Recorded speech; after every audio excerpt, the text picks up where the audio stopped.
Lucy, obviously you've been in a number of places for the BBC, and obviously now Paris and with the attacks there.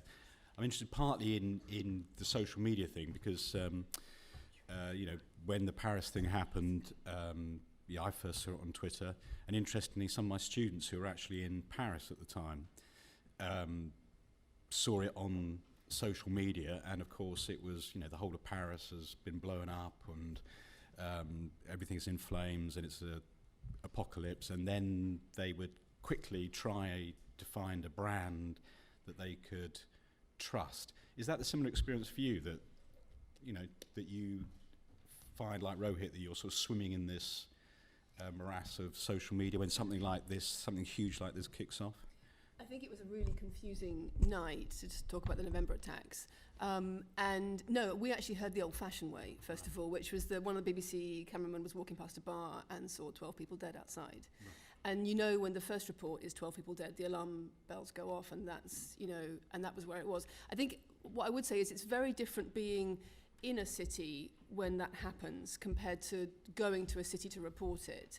I mean, everyone here, I think, will agree that it's not just that you can fly in and fly out, but for example, in the November attacks, particularly, it's your own home that's been attacked, and so you're also, as a journalist, you're juggling fear and horror and trying to grapple with it, as someone who lives there.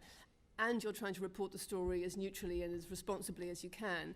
And sometimes I think, one of the things I wanted to say actually is I think sometimes it's hard to be really self-aware about what you're feeling and how it's impacting your decisions in real time. And I think what I would say is that, the Paris Bureau's covered the two attacks in Paris, the Charlie Hebdo attacks in January last year, the November attacks, and the Brussels attacks. And what really strikes me is that when you follow coverage of terrorist attacks outside the country, they can often seem to follow a pattern, and they can seem quite similar, actually. There's a limited number of targets and weapons, and there's the casualty numbers, and the individuals affected by those attacks often have similar feelings of loss and stories. But when you're there, they're very, very different in terms of the impact they have on the cities they're in. And of course, that impact changes things. It changes laws, it changes governments, it creates jobs at the, other journalists' jobs. And it sort of, it really feels different. So after Charlie Hebdo, Paris was very shocked, but very quickly people clung to the idea that most people are not political journalists, most people, are not part of the Jewish community, and so the targets weren't them. And so it was very reassuring for them quickly to stand up and defend French values and freedom of expression, and I think that gave Paris back a sense of control and a sense of security.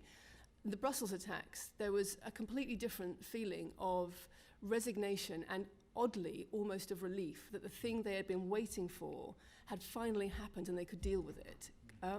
The November attacks was something else, and I think that's because they were so general and yet so personal at the same time. There were attacks against everyone, everyone who goes out to a bar on a Friday night in Paris, which is everybody, and they were attacked in places that were very local, local bars, local restaurants. They weren't tourist places, they weren't symbols of the state.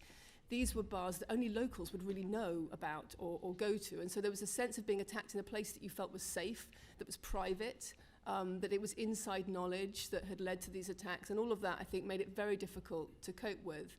And as a journalist reporting that, when we arrived outside the Bataclan that night, and there was a sense that the situation was uncontrolled.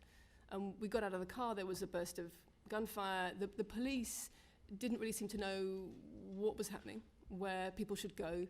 The public was milling around. There was no sense there was no sense of security. And I think things like that can affect you more than you think when you're reporting. And an hour or two later, after the siege had ended, one of the policemen came out and looked very shaken and very scattered. And we called out and said, how many dead? What's going on? And he said, they're all dead. They're all dead. There's 100 people dead in there. And at the time, it's just this disbelief. It can't be true. He must just be imagining it. And he was pretty much, it's pretty much there.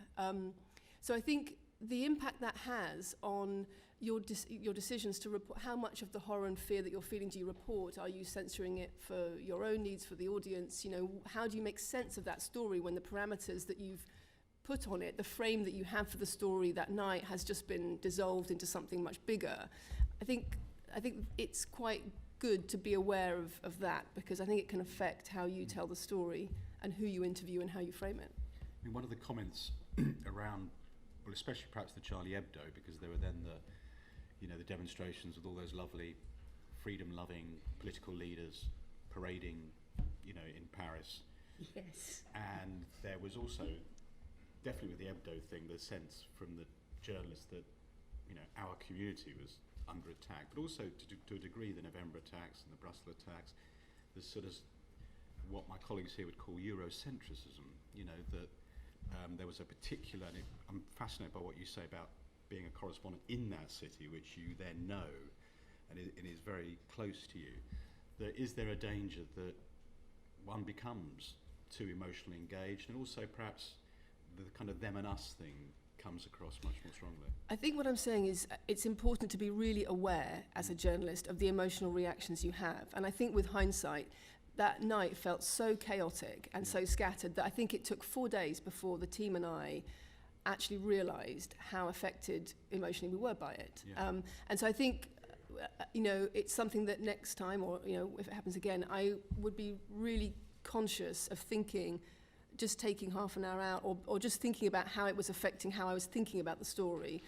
Or even if I was so emotional that I wasn't thinking properly about the story. I think it's something to be aware of. It's not that it makes you a better or a worse reporter even. I think it can work both ways, but I think it's worth being aware of, and I don't think we were, aware of how much we were affected by it.